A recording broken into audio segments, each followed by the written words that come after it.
My name is Dylan. I'm an undergrad here. And today I have the pleasure of introducing two speakers, our last two speakers of the course. Yay. I know, very sad, teardrop. But we are excited to have Bruce Aidells and Joanna Rees. So Bruce Aidells is the founder of Aidells Sausage. He started the company in 1983 when he couldn't find a flavor of sausage that he liked. So he started his own. And he graduated from UC Berkeley, and he also started Poulet, which is in the Gourmet Ghetto right here in Berkeley. So we're excited to have him. He's also written 12 books, received many awards and nominations, including the IACP Julia Childs Award. He's been on several cooking shows, and he's had his own cooking show called Good Cookin' with Bruce Aidells. So Bruce, we are beyond excited to hear what you have to tell us today. Joanna Rees, she is an advisor, an educator, entrepreneur, and a venture capitalist. She currently is a venture capitalist and managing partner at West Ventures, and she has also started her own venture capital firm called Venture Strategy Partners, which has assisted companies in their brand marketing strategies. And one of the companies that VSP has backed is Danger Inc. And if I can get this correctly, they started Sidekick, and you actually helped Sidekick and gave Sidekick to a lot of celebrities as a marketing campaign. And she's also a board member at Endeavor, which is a nonprofit that finds entrepreneurs in emerging markets. So, Joanna and Bruce, thank you so much for coming, and we are looking forward to having you here. Let's welcome them. That was a fabulous introduction, thank you. Could not tell there was a nerve there. Thank you for being here. I thank Bruce for inviting me to do this talk with him. We were just talking, we've known each other now for 25 years. Met, I think, kind of accidentally through restaurants and other things many years ago. So quick thing about my, oh, it cut out? Can you hear? We're trying to fix it. You're trying to fix it? All good? About my background, I grew up on the East Coast and went to Duke undergrad. I thought I wanted to go to medical school, and I really encourage people to do internships because I completed pre-med. And my last year, I worked at Duke Hospital, and I hated it. So I thought, uh-oh, this is going to be this is where my job will be every day.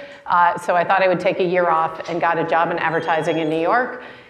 Really thinking I was just there for a year, and ended up getting promoted very quickly and was leading a team, and I thought, this business thing I'm pretty good at, so maybe I'll stay. And I went over after being in an advertising agency, I went to the client side, and I ended up running a number of businesses for a company called Danone. So it's Danone yogurt and Evian water and lots of different food brands. And for me, it was an amazing experience to learn how to to run a company within the safe haven of a big company. So I had total P&L responsibility. So I was responsible for making sure every business I ran made money and their revenue grew, but I had a big balance sheet called a big corporation behind me. And that was just a phenomenal way to learn how to run a company. I was the only one on my team who didn't have an MBA, so I thought maybe I should go back and get one, and I was leading the team. I was living in New York, so I went to Columbia because it was right down the street from where I lived. I did my MBA in a year and 4 months, which I don't know if anyone's on that kind of accelerated time horizon in school, but I don't recommend going that quickly. I treated it like a job, and I did it in finance and accounting. So I came from a marketing background, and I chose to do something that just really rounded out my skill set. And coming out of that, I got really enticed by venture capital and decided to pick up and move to California and see if I could kind of work in the industry. I had no venture capital experience, and the feedback I got from most venture capitalists was get transaction experience.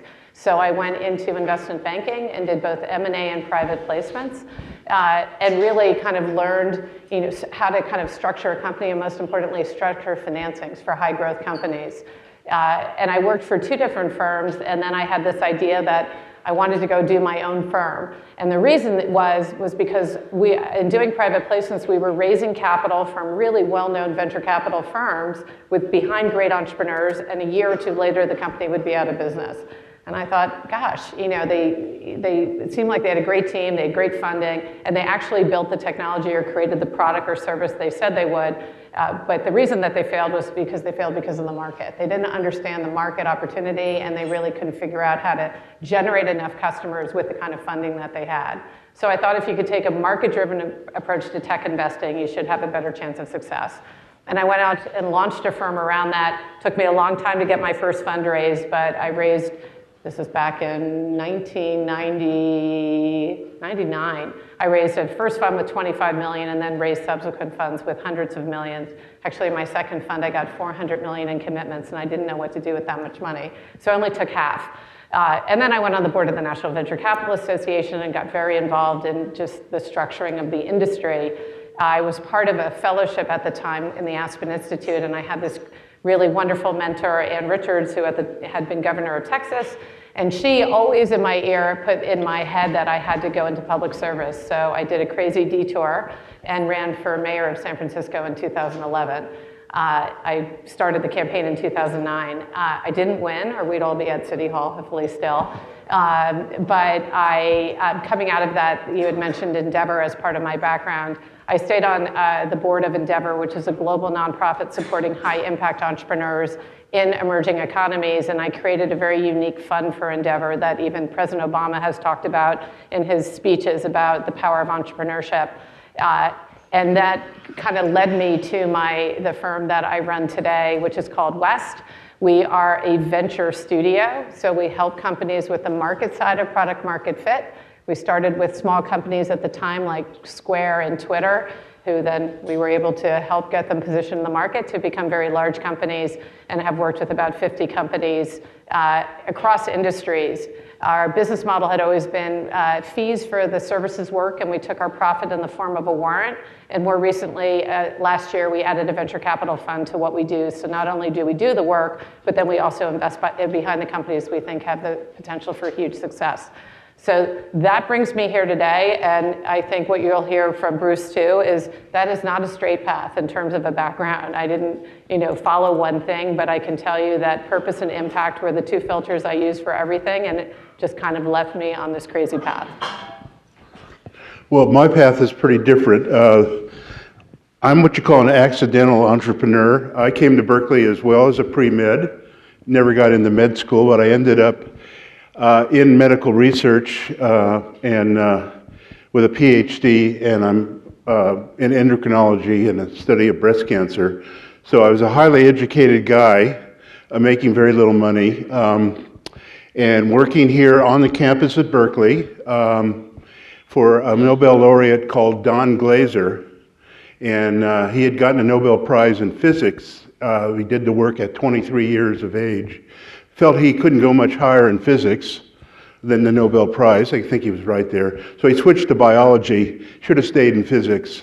Eventually, the funding agencies, NIH and National Science Foundation, the money went away. So I found out that the lab was going to close. And the truth was I was a better cook than a scientist.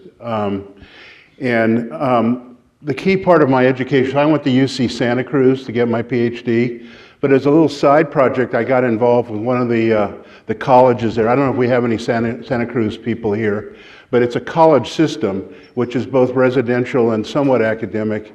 And so I was involved with a college that lived in a temporary housing. It was the old married student housing, and they needed food. And I was an amateur cook. I loved to cook, and that was kind of my hobby.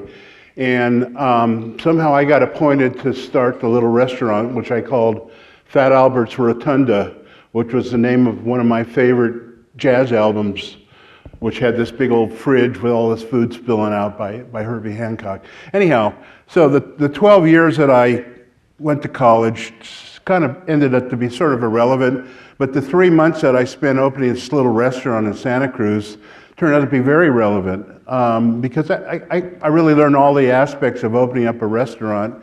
And fortunately, I didn't have to make money. The Regents paid for it. I remember our opening budget was $2,000. So we bought a lot of very inexpensive used equipment. And that was a lot of fun. But I did get the PhD. I went on to become a postdoc in London. And I don't know, hopefully some of you have been to London before. The English, they love what they call a banger. It's kind of a sausage, but unlike what we call sausages here that are actually made from meat, theirs have a very high percentage of non-meat ingredients, basically bread. It's the only country in the world where they actually tell you the percentage of meat in the sausage, which is very bizarre. Anyhow, I hated them. So one night my girlfriend at the time and I decided we'd make our own sausages. So we had a very good butcher and we made some sausages. Unfortunately, I brought this little itty bitty grinder that ran on American current and it was very slow. And so we didn't really finish till 6 in the morning. Unfortunately, we bit off more than we could handle, doing about 30 pounds. And the other thing about England in those days, the fridges weren't like American fridges. They were tiny. So we didn't have room. I didn't plan this out very well. Didn't have any room to refrigerate my sausages. Fortunately, it was a weekend, so we had a big barbecue. And invited friends, sent them home with whatever was left. So that was my first foray in sausage making, and I made a very strong mental note never to do it again. But sometimes, life doesn't always go how you plan. In fact, I think if I was going to say one underlying theme for my life was that the planning may have opened opportunities, but the opportunities weren't planned.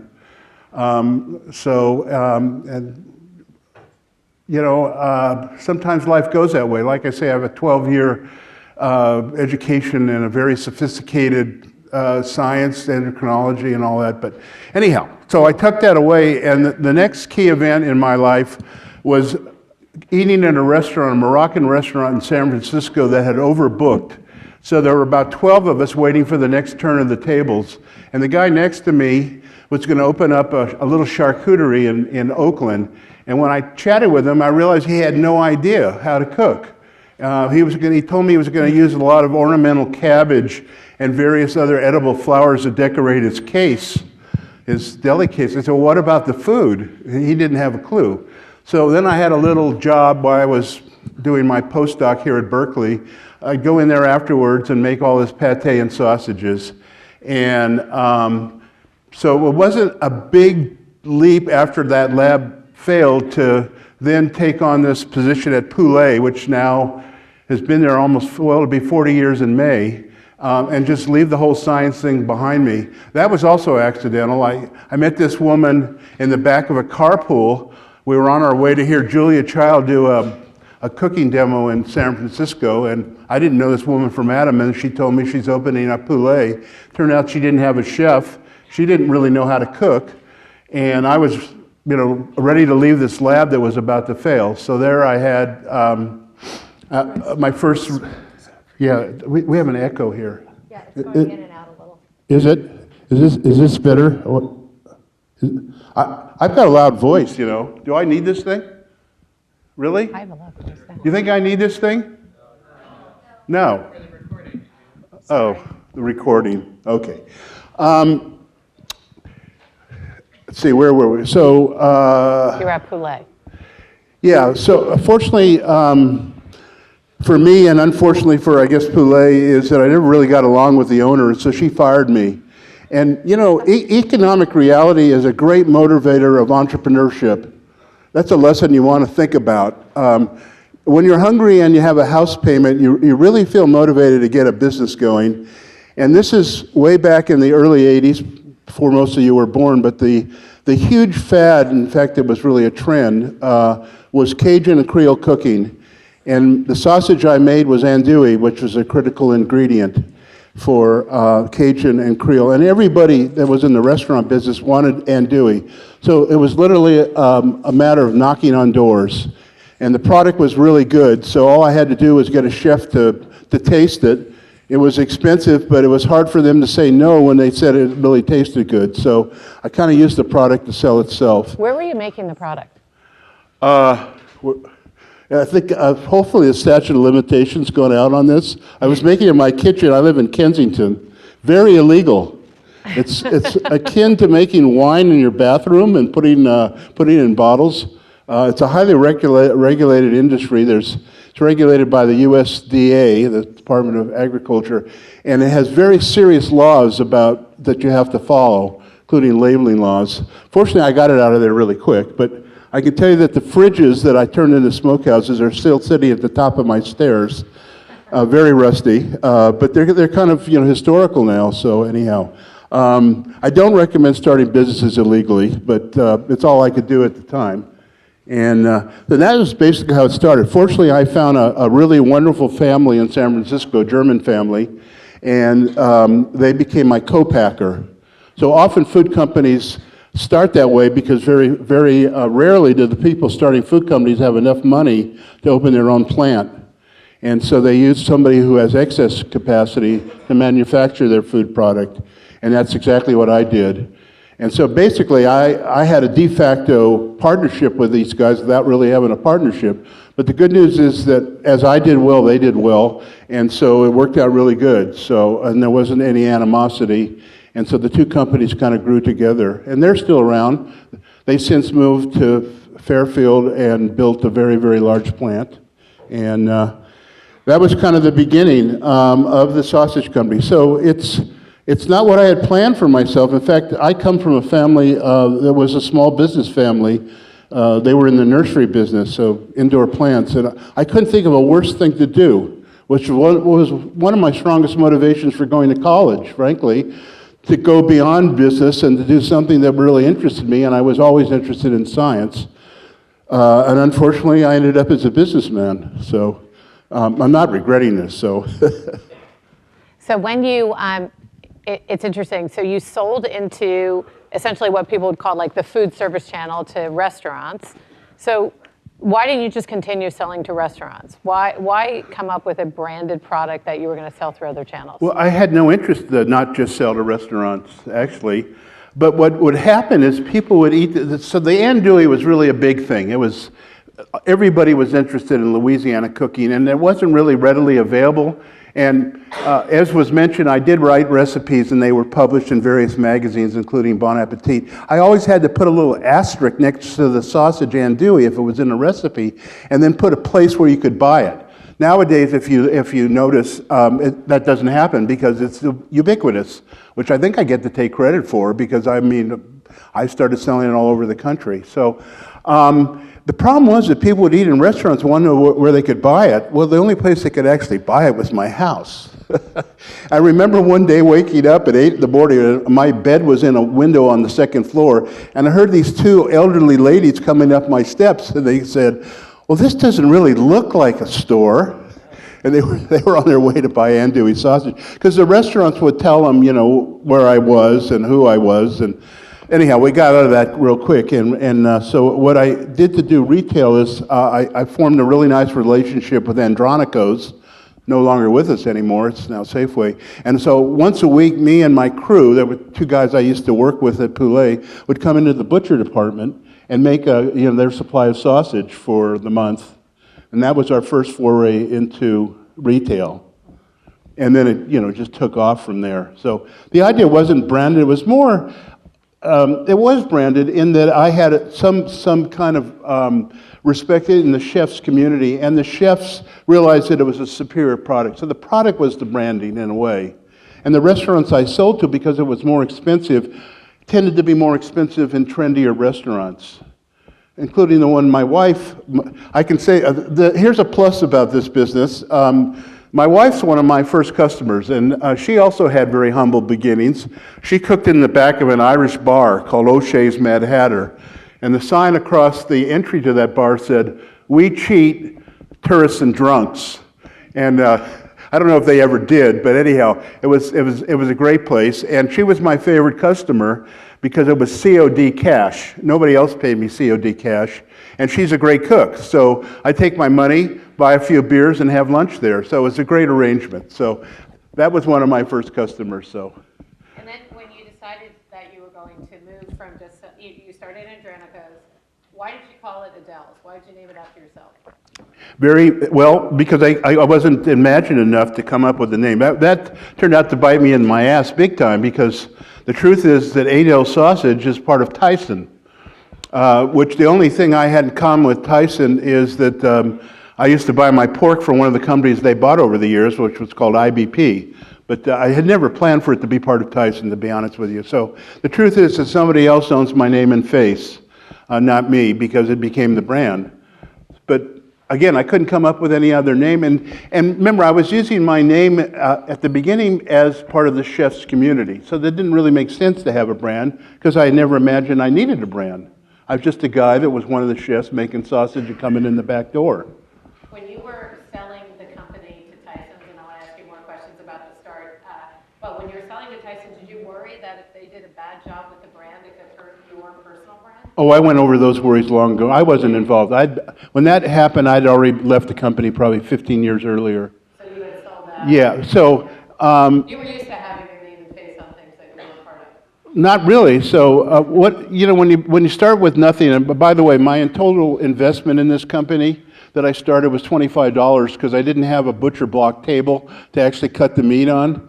So that was my total investment. I already owned a meat grinder and a stuffer. So, I didn't do it for a lot of money.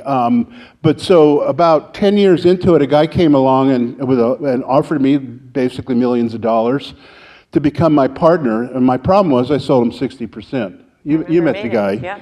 And we didn't get along, but I hung in there another 10 years. But in selling that 60%, I then no longer controlled my name and face, really, because I couldn't win any arguments because I was now the 40% minority shareholder. So at that point, I began to get used to the fact that, this might have been a mistake, calling it after my name and putting my face on there, but it did last for another 10 years, and the company went the same route that you hear so often in startups, and probably if you want to be an entrepreneur, this is probably your dream. It was never my dream. So it went from small company that built up from the $25 to the millions of dollars, and then some venture capitalists, some guys that she would be familiar with, who were interested in food companies. They bought it basically and bought the ex-partner out. And then they sold to a company called Sara Lee, which you might have heard of the cakes, but that was a minor part of their business. They basically were the largest sausage company in America, with Jimmy Dean and Hillshire brands and Ballpark. And then Tyson decided they needed to be in the branded meat business. That they were in the commodity meat business and they didn't see a future in it. So they bought Sara Lee, which by then had changed its name to Hillshire because they sold off all of their non-sausage businesses. So that's the little evolution. But I was only involved in one part of that story, and that was a buyout clause with what we call a Dutch auction. So the buyout clause was that either partner could buy each other out, but neither partner had to say whether they were going to buy the other person out. That's where the Dutch auction came in. And so if you couldn't work out a price, you flipped a coin. And the winner of that flip would either be the buyer or the seller, whatever choice they wanted to make. So actually, we never got to the Dutch auction, but I've never heard of that structure. Really? Yeah. When if you ever become an entrepreneur, I didn't come up with it. One of the lawyers that wrote the contracts came up with it. But fortunately, we agree. I definitely wanted to be the seller, and the ex-partner was quite interested in being the buyer. So we didn't have to get to that.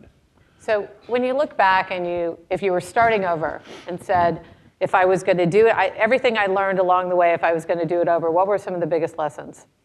That I was going to do? Well, never put, well, it's a half lesson. Now with hindsight, obviously I didn't want to put my name and face on there with someone else controlling it. But would you have not done the 60-40 deal if you did it over? Oh, definitely not. I would have hired a headhunter, and I had the business was very profitable. I could have hired a very, very good professional, because I never wanted to be the president of the company. My area was marketing and product design and meeting with the public. That's what I like to do. But the day-to-day of running, the trucks and all this other stuff was not very interesting for me. So yes, I would have definitely not done that, but I did do it. So yeah, I don't know about the rest of you, but when you do something that you regret, you need to forget about it. Yeah. You really do. It's a very basic thing in life, but why worry about something you have no control over? You just got to move on. The good news is by putting my name and face on the brand, it really, really helped to strengthen the brand. Now we're talking brand here. Yep. And that's because I was also involved in other activities as a chef, and the one that probably helped the brand the most was writing cookbooks. And the first cookbook that I did of any size did get this very prestigious cookbook award from the International Association of Culinary Professionals, the Julia Child Award. So that basically framed me as an expert. If you write a book, that makes you an expert. Whether you are or not may not be true, but for the public, they think you might be because you wrote a book. And then I continued to write books and wrote for magazines. So, and the truth is that there isn't much of a story on a food product. It doesn't create much publicity, but books do. And books put you on radio, and then if you teach, and put you on television. So it really drives PR, which is how we really built the brand. We did not, there wasn't social media in those days, and I never believed in advertising. So it was really built on PR and word of mouth. So that really kicked the PR thing. And I had a massive amount of coverage because in the beginning I was the only guy in America making andouille sausage that could be sold outside of Louisiana, because the stuff in Louisiana wasn't legal to sell it outside of the state due to these rules that I was alluding to that the USDA had. So yeah, so it's a good news, bad news. So when my name and face was on there, it really helped to support the brand. Now I don't want to really go out and do much because I don't have anything to gain from Tyson. I don't have any ownership there. But sometimes you can't help yourself. So, you don't need to go out and buy some Aidells Sausage tomorrow. It won't hurt my feelings, trust me. So, anyhow. I can't help not buy. I always buy it, I think, because of affiliation with you. It's fine. It's interesting. I had met with Bruce, with his partners, when you were raising capital, and I wish that you had been running the company and not your partners, and we ended up not providing any capital because of the dynamic between the two of you, which is interesting. Yeah, we shared that similar problem there.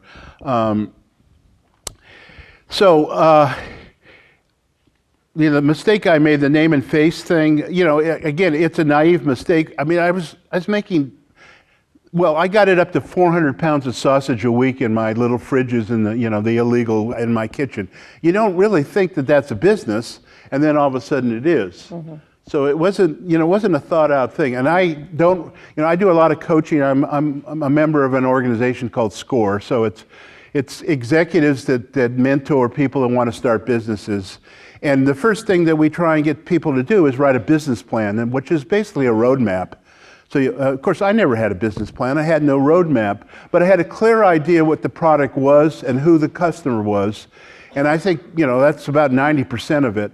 And I felt I had a superior product. So, that said, I don't recommend that approach for most of you, unless you, do have some kind of amazing superior food product and a ready market for it. But a business plan is really a necessary tool to start a business. And so, when you're mentoring these entrepreneurs, what are the kind of key pieces of advice you give them beyond the business plan? Okay, the first key piece of advice is know who your competition is and know where you are in the marketplace and how you differentiate your product from everybody else's. And I'll give you a good example. So I had this lovely little gal and her dad, and it turned out her dad was a chef, and one of my customers, he worked in a Louisiana restaurant many years ago, and he had a family recipe for barbecue sauce.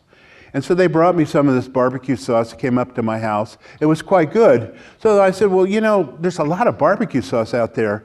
So I just went to Amazon and Googled barbecue sauce. There are 2,000 barbecue sauces that you can buy through Amazon, let alone who knows how many other ones.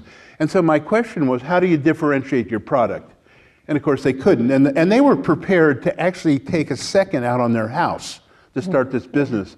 So, I mean, I hate to be a negative force because that's not what we're supposed to be doing as mentors, but I didn't want to see them do that because I didn't feel that they could make that successful. They weren't a famous football player or Jimmy Dean or something like that had already had a brand, a name that they could associate with a brand. Yeah, so it's know your competition and then figure out how do you get attention, which you did through PR and through the Chef Channel, and then it's a matter of there's some basic financial stuff. I can't begin to tell you how many people that make a product have no idea what that product actually costs. And a lot of them start like me in the cottage, and now you can actually start a business in the cottage legally. You can't do sausage legally, but you can do baked goods. And they forget to put the labor in there because they aren't paying for labor, because their labor is free, but it isn't free. And if you ever want to get that business out of the cottage, the first thing you got to do is know what your real costs are. And so, and it's very hard for people to do. You know, they're not really there with a stopwatch, you know, figuring out how many hours they're really putting into the business. Yeah. So without that, you don't have a business. So no matter what it is, the cost of goods is the really key figure you need to have to start. And to see if once you price your goods, will you be viable in the marketplace? In other words, what's your competition charging? And if it's a really superior product, is it going to be worth a premium? And if it is worth a premium, why is it worth a premium? Is it because it tastes better, it has a better pedigree, it's organic, you know, or something like that? It's made from, you know, grass-fed cows and things like that. But you've got to have a really good story to justify an extra cost. And what about distribution strategy? How does that play into all the factors that you just laid out? Well, once you work out the cost, then you have to figure out how you're going to get it to market. And I felt that my strength in my company was going to be marketing and product development and basically forming a relationship with the customer. Distribution was really weak. It was not anything I wanted to do. So we used outside distributors. Mm-hmm. But we looked at all the different channels of distribution, and including mail order. You know, when I had my business, we didn't have an internet, so the channels were very limited. There was no direct-to-customer business unless you wanted to do mail order. I chose to work through large mail order companies because it's such an expensive business to actually print catalogs. So I worked with Williams-Sonoma and some of the other large mail order houses. And, you know, I recognized all of the customer bases and where the product would have its best chance of being successful. So I wanted to make sure my channels of distribution reached those. And then there was a huge mistake in my channels of distribution. You know, sometimes stuff happens, right? So one of my distributors was supplying the place where I used to work, Poulet, and they were selling some of my sausage. I'm long gone. But a guy that worked for Costco who came in and said, where do you guys get this sausage? You know, we're thinking of expanding our food at Costco. And they said, well, they didn't mention me because they weren't getting it from me, they were getting it from a distributor. So they went to the distributor. Now, I had no desire ever to sell to Costco because I knew they could put you out of business. It's a very, very huge company and very hard to control. But the distributor went ahead and made the sale. So now I'm all of a sudden stuck with Costco. And of course, one of the things that Costco wants, I don't know if anybody in this group would ever get into a product that might be sold to Costco, but they want you to demo, which means you give samples. Do any of you ever shop at Costco? You know. My mother used to go there every afternoon for lunch with her little old ladies. It's great. Yes, but she wasn't alone. So anyhow, it's a very, very expensive process. But fortunately, as it turned out, it couldn't work through a distributor because of the different profit margins. So we took over the account, and of course, Costco ended up being way more than 50% of our business and really drove the business. And I'm going to guess today it still drives the business. But you know, over time, I actually learned how to manage Costco, and you know, and made it successful. And a lot of companies don't. A lot of companies get in and get out, and they're not it's your like friend. The start of the demise. And that goes for Walmart or any of these guys. And the grocery store business is definitely not your friend. All they use you as their profit center. So you have slotting allowance, so you pay money to put your product on the shelf. And then they have something that's really a slap in the face. When your product fails, they have a removal allowance. So you have to pay them to come get your product and remove it from the shelf. It has a different name. So it's embarrassing. Yeah, it's true. And then they want you to pay for all the advertising, and then they want you to come there and sample people. So you really got to think these things out if you're going to go and, you know, if that's your major channel of distribution, you ought to know all those hidden costs before you get in there, and because you're going to be in big trouble. So. I'll share a little story about a company that we've actually been engaged with called Impossible Foods, also founded by a scientist who you bet was I actually been involved with them too. Yeah, Pat Brown. So he essentially he said he was very worried about climate change. And he viewed animal farming as one of the biggest detriments to climate change, especially as developing economies started to mimic the American diet. And he said, I want to change the way the world looks from space, and the way to do that means the water will not overtake the earth with rising temperature levels, is to eradicate animal farming. And he went and figured out a cow chews grass and makes meat, essentially, in the form of their body. Could we mimic that process in a lab? And he wanted to do that out of plant proteins. He discovered something called heme, which has a lot of similar properties to hemoglobin, and it actually creates the blood-like quality that you would see in a burger. And he raised lots of money from venture capital funds like Khosla and the Gates Foundation and Google and others, and built a massive manufacturing facility. And they assumed that they were going to go into grocery retail, because that's where the massive volumes were. If we're going to change, we got to get this in the hands of as many people as possible. And we went out and studied the market. And we figured out if they went into grocery, they'd be put into the vegan or vegetarian aisle, and they would be marked as a vegetable-based product, and it would appeal to a very small audience. And we said, if we really want to change the way the world looks from space, you got to get to meat eaters. And the best way to get them is to ensure that their first experience in trying a veggie burger was phenomenal. So we introduced it through chefs, David Chang and Tracy Desjardins and others, who would put the Impossible Burger on their menu.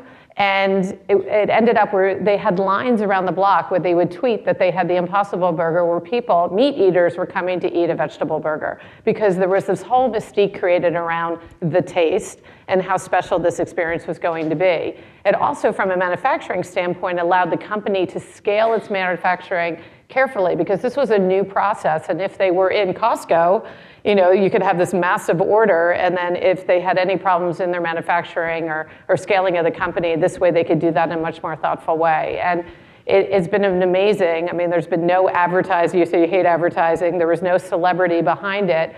But it was through a careful distribution channel that the company's been able to get. Well, they did get a massive amount of press.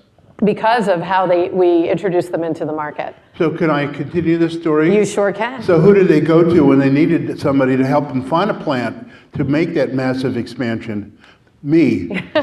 They had to go to a guy that knew something about meat, because those giant plants that make those patties for McDonald's and Burger King, which is what they're looking at, aren't doing it for veggie burgers. So I did work a month or two with them to find a kind of plant that could adapt their system, which it's not exactly the same as grinding cow meat and bull and beef. And anyhow, I think, as far as I know, you're still in touch with them, is that correct? Yeah. Okay, yeah, because I finished my project and haven't heard anything since. So, So now they're in White Castle. And one thing that's interesting, and this is, sometimes I think too many companies that have a social purpose underlying are too pure in what they want to, do in market. And the thing that this company, I think, is smartly doing is they're saying it's okay if my product gets mixed with a beef product. Because I'm trying to reduce the footprint of cows on the planet, and if it tastes better, because taste is what people buy, not social purpose, if it tastes better by having it mixed with meat, regular meat, and then that's a good thing. Yeah, we call that enhancement. I'm doing a bunch of work on that, but which we'll talk about later. So, okay. Because it's a competitive company.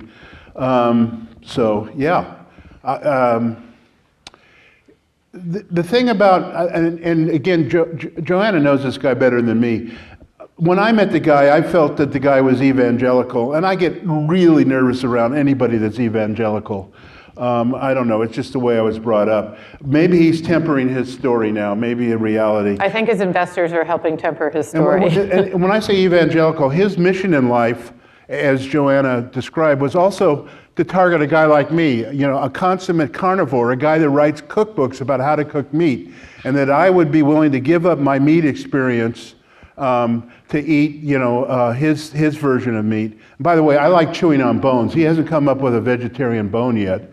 So, It's just the burger. But that said, I absolutely support what these people are doing, and I don't, and anything I can do to help. But I just wouldn't go to that final step of, you know, the either or kind of thing. And the truth is that there's a lot of very wonderful symbiotic, environmentally sustainable relationships between animals and food supply. And the best example ever, at least in this country, was the buffalo and the prairie. Without the buffalo, the prairie would not have survived and thrived. And obviously, without the prairie, the buffalo wouldn't survive and thrive. And it had an incredible symbiotic relationship. And there's a gal who's married to a meat guy named Bill Nyman, who's written a very good book. And she's actually a vegetarian, but she writes about the relation, how you can have a sustainable and ecologically correct system of livestock.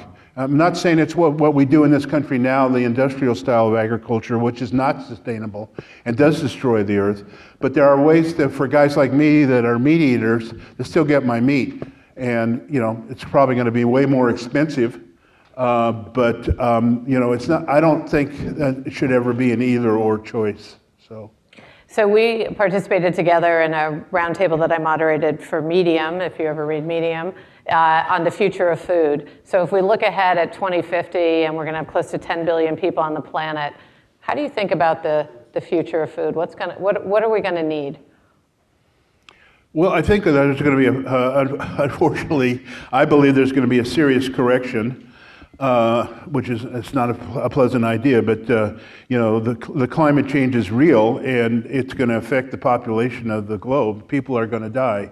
People are going to get really sick. So, but assuming that we have a lot more people, yes, absolutely. That's why I support any ideas that are viable that will not use up the resources like we are doing right now. We're basically using up our resources by creating an environment that makes this earth uninhabitable. I mean, the place we live is a resource, correct? I mean, if we can't live in our house anymore or farm our farm anymore, we've destroyed that resource.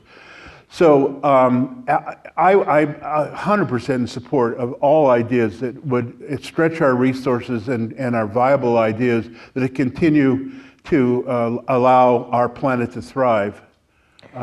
We just hosted a discussion where we had 6 entrepreneurs in. One of them is a company that's right around the corner from here called Finless Food, and they're essentially through actually stem cells, they're growing bluefin tuna in a lab. Looks kind of gross when you look at it, but they promised me that it'll look great when it's on the shelf in a supermarket. Another company, Perfect Day, that's making milk products out of plant proteins. We had Impossible Foods. We had Just, which used to be Hampton Creek, and we also had this company that is making flowers out of crickets. And the interesting thing about crickets, which I never knew, is that they grow to full size in 6 weeks. So if you need to grow a food supply, it's a pretty efficient manufacturing process. And even though that they have shells, so if you're allergic to shellfish, you're allergic to crickets, I found out they're kosher. If you're kosher, it's okay because there's an exclusion in the Bible for crickets. But it really is another way of a sustainable source of feeding the planet. Yeah, wow. Who knew that about crickets? We're going to open it up to questions from the audience. Go ahead. Oh, you need the microphone. I'm encouraging people who haven't asked a question to ask a question, and I have some questions that you all had written in before too. And Travis just posted this. If you all are comfortable, you can also type in your questions. And if you don't mind, could you say who you are? Just flip it. Works. Yeah. Hi, I'm Kyle. Like a fourth year undergrad. I'm doing biology major too. And I have a question specifically to Bruce, because I'm really interested in your education background. So you earned your PhD in UC Santa Cruz in endocrinology or breast cancer, and now you are a really famous entrepreneur or a cook and a really successful author.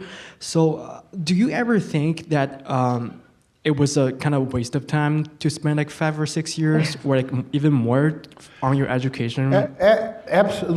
Absolutely not. I mean, I think you have to take your life as, you know, I'm a lot older than anybody in this room. You got to look back at your life as the adventures that your life goes through. And those were good times for me. I mean, for me, the highlight of being a scientist, frankly, was it took me to England as a postdoc. And the way science is done in England is very different than here. There's a lot of discussion, and we hung out in the pub. And the best thinking and the best interaction with fellow scientists actually occurred after work in the pub and in our seminars and all that kind of stuff. And so I don't have any regrets whatsoever about that.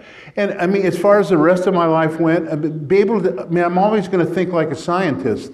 So when there's a problem, I do understand how to analyze the problem and understand what it means to have a control group and to only concentrate on one variable at a time, not to have 6 variables and then try and make some sense out of what's going on. So I still remember the basic scientific method. So no, no regrets. And I'll say the best part about being a scientist was that you had much longer lunches, because you know that was also part of it. You know, go to the pub, the 3-hour lunch and all that kind of stuff. So you worked later hours, but anyhow, those were good times.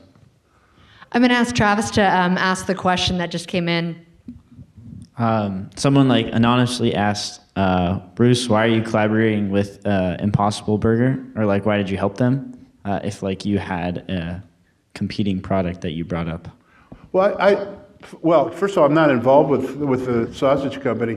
I don't look at it that way. And as I was saying earlier, I really support what they're doing. And I do a lot of consulting, and they were willing to hire me, and it was a mutually beneficial situation. They couldn't get on a, you know, when you're known in the meat community, you get on the phone and to a complete stranger that runs this giant patty making plant where they make 300 million patties a week. They're not going to take your call, but when I call, they would take my call. So it kind of works out good. So I could leverage who I was, I suppose. And I do want them to succeed, frankly. So. And I think maybe that also came up because you said that there's a new company potentially that you're going to work with that might compete against Impossible. But I've been working with these guys for 8 years, actually. Yeah. So I'm doing a fair amount of work with what Joanna referred to, which is a blended product, which it has a considerable amount of non-animal product in it. With the result being that the final product is actually superior to just meat alone. And if I can make a sausage better than I can with just meat, that's going to make me very, very happy. And that's exactly what I think I've been able to do with this other vegetable-based meat substitute, which I'll tell Joanna about. Excellent. Can't wait to hear. Other questions? Hi, Bruce. My name is Nolan Chopra. I'm a second-year computer science major. I just had a question. I'm sort of interested in your background. So you mentioned how you had a deep background in medicine, getting your PhD, and studying cancer and endocrinology. Can you describe to me what are your thoughts on the potential correlation between meat consumption and cancer, and if there are any potential negative health benefits of consuming meat? Unfortunately, these days my only real exposure to any knowledge on science is the Tuesday science section of the New York Times, and it's all over the place. I don't know where the definitive answer on that is. There's evidence that high-fat diets and meat-based diets can affect certain types of cancer, including breast cancer. And then there's other studies, that say something different. So I don't have a firm opinion on it. I'm not changing my diet at this point. So, yeah. And it may very well happen, but we were put on Earth as omnivores, so our digestive systems and physiology function very well on a varied diet that does include meat. So who knows? I don't know.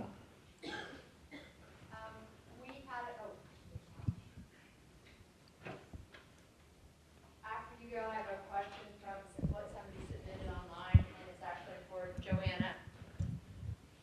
So I don't know if whoever asked that question wants to ask it in person. Hi, my name is Annie. I'm a senior studying business, and this question is actually for Joanna.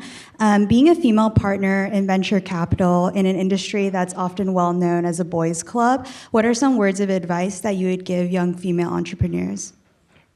So first of all, don't be intimidated by the fact that you're one of the few females in the room. And I know that female entrepreneurs often feel, whether it's intimidated, uncomfortable, or kind of in the minority when they're presenting to male venture capitalists, and just pretend that they're all women and you connect, and don't let that stand in the way. I have been on more than 25 boards where I've been the only female on the board.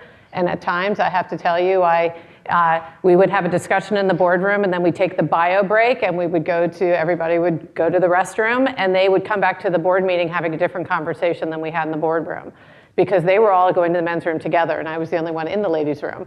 So I told them, if you're going to continue the conversation in the men's room, I'm just going to come with you, and I'm going to look. And that usually got them to not continue the conversation that way. And often too, I'd find that I would be in the boardroom and I would get cut off because the men were talking and they would just kind of talk over me, and I would just keep talking. And I wouldn't stop, and I'd smile though, and I'd never make it seem like I was angry, or I just thought, you know what, I'm here for a purpose and a reason, and I'm going to share my opinion, and I'm going to do it in a way that's firm but nice, and over time, the boards would start to change. So, I think you have to also understand that you bring your own perspective, and that perspective is valuable. If we all think the same in a room, we're not going to get to the best answers, and just have confidence in that. Thank you. Thank you all. There are tons of questions coming in from the link. So let's go. Swetha's going to ask a question from the link. So this next question is for Joanna, and a student is wondering if there are any specific business models that you have noticed that tend to be successful in social and specifically environmentally focused tech startups. So different business models in environmentally focused startups. I don't think I understand who asked the question, so I could maybe clarify a little, because I don't. There's lots of startups and different businesses that are focused on impacting the environment in lots of different categories and lots of different ways. And there's also many, many companies, large companies, that are trying to have significant environmental impact. This might not be the answer, but one of the organizations that I've served as a senior partner in for the last 5 years is called the B Team, and it's about business being a force for good. So it was started by Richard Branson from Virgin and a man named Jochen Seitz, who ran a company called Puma. And they said, we can't leave the world's problems to governments and nonprofits. Business has to take a leadership role. And they said, we're influential business people. If we can lead by example, we can then inspire others to do the same thing. And they recruited the CEO of Unilever, Paul Polman, and Mark Benioff from Salesforce. And in those cases, a lot of those businesses are focused on different aspects of environmental impact and social impact, but they're all coming at it different ways in different industries. So don't know how to answer that specifically. I think there's lots of different applications. I would say that if someone has an interest, do so in a sector that you know something about. Hello, my name is Teddy, and I have a question for Bruce. So you mentioned that one of the effects of writing your cookbook, or multiple cookbooks, was that it was marketing and publicity for your brand. So was that an impact that you had in mind when you went about writing the book, or was that just an effect that came about? What do you think? Given my accidental nature, no, not at all. It was just one of those things I wanted to do. My motivation for doing cookbooks came more from, well, probably number one, ego, and number two, a desire to educate. As a scientist, and I was an educator. I never was a professor, but I was a teaching assistant and that kind of thing. No, it was actually, I had no idea that that it would have that benefit. And the first cookbook I did was kind of a more of a mass market cookbook, and it was just more or less a lesson on how to do cookbooks. Turned out to be really a good lesson. So no, it wasn't preconceived, because first of all, editors are really smart people. They would have saw through that immediately, No, the cookbook and the ideas had to stand on their own as really valuable, or they never would have been published. And these are not self-published. These were published by very serious, very famous publishing houses that felt that there was a message there, and was, there was a need for this kind of cookbook. So, yeah, no, I never was that clever. I'm going to ask this on behalf of someone else, unless they want to raise their hand. It's for Joanna. After you ran, or as you were doing your mayoral candidacy, how did it impact how you thought about venture capital, and did it, and how do you think about it differently maybe now? So when I decided I was going to run, I thought the most important thing was to do what, if you were going to launch a product, was to go out to the market and listen. And I spent 2 years literally on what sometimes people call a listening tour. And I went to every community organization. I went to every school. I walked merchant corridors, and I just really wanted to get a pulse on the community. And that's how I developed my platform.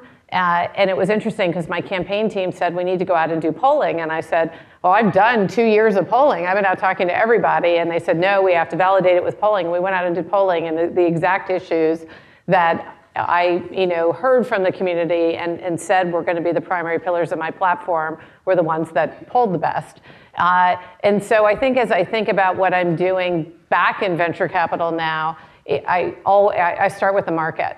So it's not about, there's lots of really great innovative technology, and I start by going to the market. It's a lot of the things that Bruce talked about is there really, is there a market need? What's going on in the competitive landscape? Where are the pain points? And it's the same thing that I did in the community. What were the pain points in the community? People couldn't park, and the roads were bumpy, and the schools weren't good, and they couldn't go to their neighborhood school. I mean, those were the mayoral issues, and the same thing in innovation and all of the companies we look at.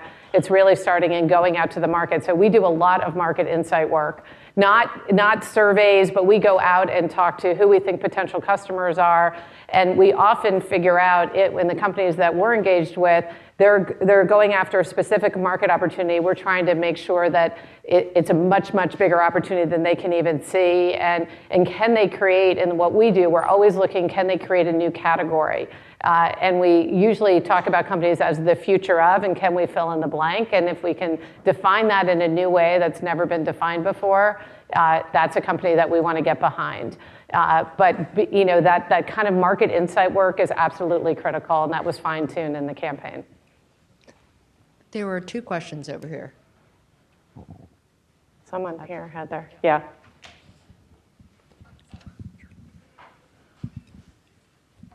Hi there. I'd like to thank both of you guys for coming tonight and speaking with us. My name is Thomas, and I'm a sustainability major. I'm a 3rd year, and I have a question for Joanna. So it seems to me that minimizing production and consumption chains would fix a lot of the environmental problems that we see now. And so riffing off of the anonymous question that was asked earlier, have you seen any successful local self-sufficient businesses in your line of work? And when you say self-sufficient, what do you mean? Like production, manufacturing is all local, and as well as distribution, and so no outsourcing for human capital or monetary capital. Not necessarily in that way. I mean, there's lots of businesses that are trying to figure out how to radically reduce their environmental footprint.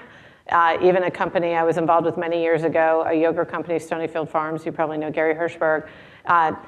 Everything about how they manufactured it was actually a net energy producing manufacturing plant. So they did everything that they could in order to really, and they looked at, it's interesting, companies now are even carrying, and there's a number of companies that are producing an environmental P&L. So they're looking at their environmental impact all the way through their supply chain. And they're running their business to be, to make sure that their environmental impact is neutral to actually, creating energy. And so I think we're seeing a lot of movement in that area. Big companies and small. So I know that once we end our open questions, people want to talk to you, so this gives us a little more of a chance to. But unless there's another question, I'm wondering if we can end with both of you talking a little bit about whether you have a motto or something by which you make your decisions or live your life, or whether it's changed over the years. Bruce, I don't know if you would be able to start. Well, I think I referred to one, which is, forget about it. If whatever mistakes you made or anything you have no control over in your life, you need to leave behind and not let it fester. And I mean, that's kind of it's got nothing to do with entrepreneurial ideas. It has to do with life itself. But I get to say that because, as I pointed out, there's some things that I could have done differently. The other message, and again, I've implied this throughout my talk, is don't close your eyes when something that you hadn't planned on slaps you in the face, which is pretty much what happened to me. I mean, going to college for 12 years is a hell of a commitment. And one would say, well, why the hell would you give that up? You've invested so much time to be, this endocrinologist. It was a really easy decision. I mean, I didn't even fret on it because I just saw a new chapter, and my life had become where cooking was more important to me than doing science, and an opportunity, landed in my lap, and I saw that I was willing to move on. And you just have to kind of keep that going all the time. And even if any of you do become entrepreneurs, there's a really high probability that one or two of your projects are going to fail. Or you're going to have to know when to throw in the towel, like I threw in the towel after 12 years of education.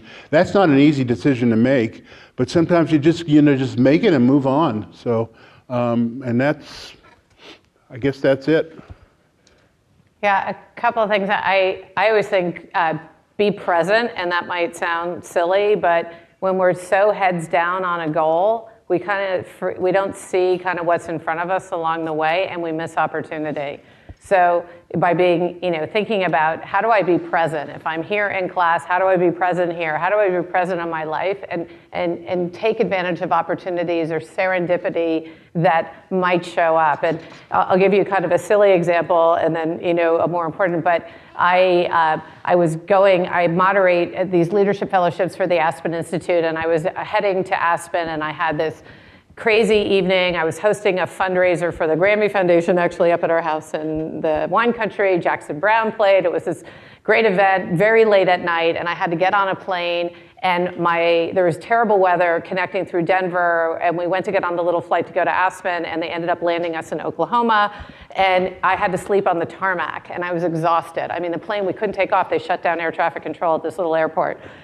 Anyway, I finally get to Aspen. I'm exhausted. Now I've been up for 48 hours at this point. I had to go into this full day of training, and all I wanted to do was get to my bed because I had to then start leading a seminar over the course of a week. And I'm at the front desk, checking in to get my bag to go, and I had just blinders on about, exhausted. I have to go to sleep. And who walks in but Madeleine Albright?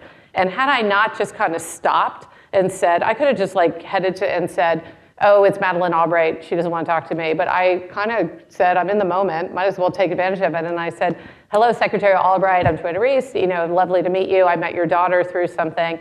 And she turned to me and she said, would you have dinner with me? I just don't want to eat alone.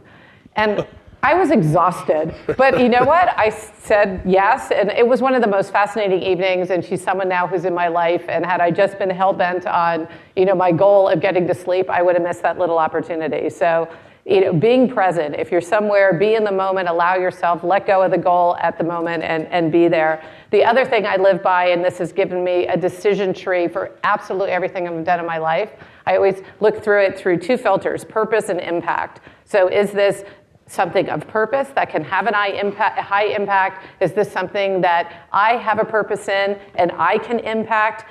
Because I will tell you, as you move up in your career, there are lots of people pulling at you to do different things. Join this organization, join this board, get this honor, go to this conference, speak here, and you can get pulled in 1,000 directions and get nothing done.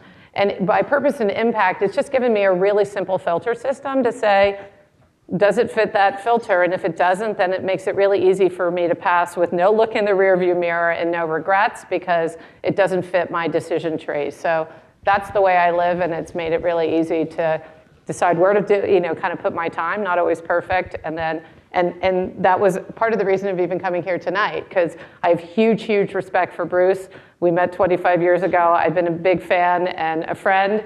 And I thought, well, what a fun way to spend an evening, and also to be in front of inspiring people in the classroom. I thought, high purpose, high impact. So I call it funness factor. And so if, for instance, I hate Las Vegas. It's the last place on earth I want to go. So if somebody wanted me to go give a talk in Las Vegas, the funness factor is really low, so the charge is really high. But if it's a place I really want to go to, like my alma mater here, and I'm not getting paid to be here, then the funness factor is high and the cost is very low. So that's how my mind works. Fantastic. Thank you. Thank you all.